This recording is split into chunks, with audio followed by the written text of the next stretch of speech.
ইসলামে হজ একটি ফরজ ইবাদত। সামর্থ্যবান প্রত্যেক মুসলমানের জীবনে অন্তত একবার হজ পালন করা আবশ্যক।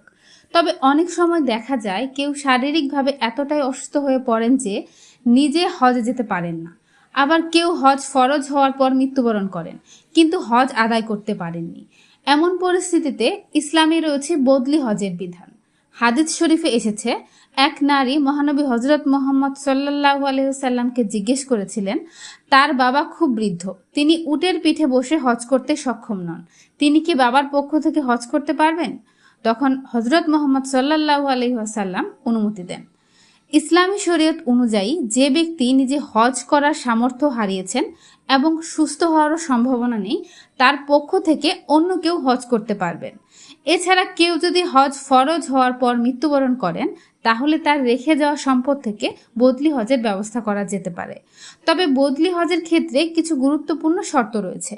যে ব্যক্তি অন্যের পক্ষ থেকে হজ করবেন, তাকে আগে নিজের ফরজ হজ সম্পন্ন করতে হবে। অর্থাৎ নিজের হজ আদায় না করে অন্যের পক্ষ থেকে হজ করা বৈধ নয়।